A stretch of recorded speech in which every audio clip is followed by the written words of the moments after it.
तालुका पंचायत समितीच्या माध्यमातून सभापती विक्रम शिंगाडे यांनी आरोग्य विभागाची मॅरेथॉन आढावा बैठक घेतली। ही बैठक शाळा नंबर 1 येथील सभागृहात पार पडली।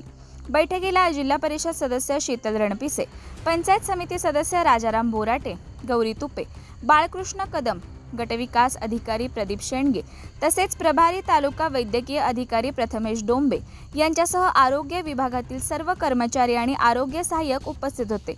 यावेळी तालुक्यात कार्यरत असलेल्या 6 प्राथमिक आरोग्य केंद्रांचा सविस्तर आढावा घेण्यात आला।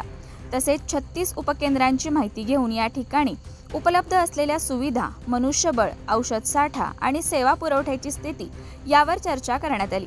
काही ठिकाणी आढळून आलेल्या त्रुटी, अपुऱ्या सुविधा आणि अडचणींबाबत अधिकाऱ्यांना सूचना देत त्या तातडीने दूर करण्याचे निर्देश देण्यात आले। आरोग्य सेवा अधिक सक्षम आणि प्रभावी करण्यासाठी आवश्यक त्या उपाययोजना राबवण्यावर भर देण्यात आला। ग्रामीण भागातील नागरिकांना वेळेवर आणि दर्जेदार आरोग्य सेवा मिळावी यासाठी सर्व विभागांनी समन्वयाने काम करण्याचे आवाहन सभापती विक्रम शिंगाडे यांनी यावेळी केले आहे। इकडचं काम वगैरे झालेलं आहे, जे शक्य आहे निघण्यासाठी जेव्हा ऑनलाईन आवडणार आयुष्यमान कार्ड झाले।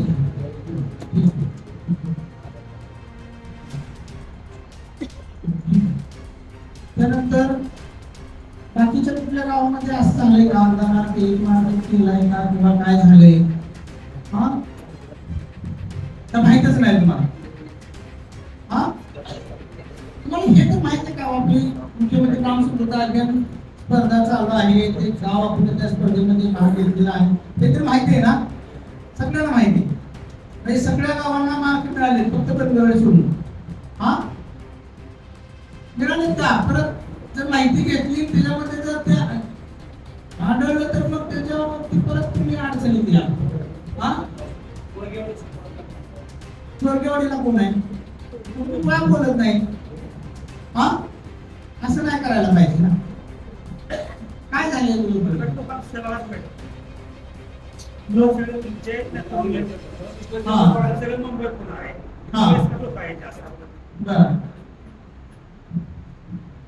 त्यासाठी तुम्ही प्रयत्न केला का?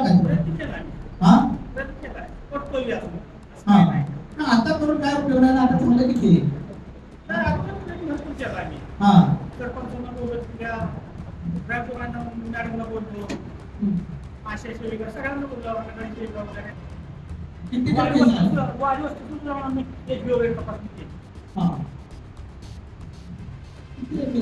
सर्वांनी प्रयत्न करावा।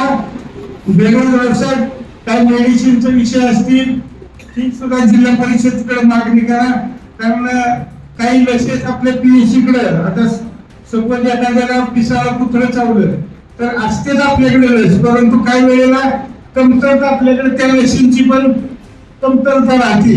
तर असं थोडस तुम्ही सुद्धा की आमच्याकडे ही लस संपत आली आहे, तुम्ही पीएसओ साहेबांच्याकडे मागणी द्या। अशाच नवनवीन अपडेटसाठी आमच्या खबर गावाकडची या चॅनेलला सबस्क्राईब करा, आमचे व्हिडिओ लाईक करा आणि शेअर करा। धन्यवाद।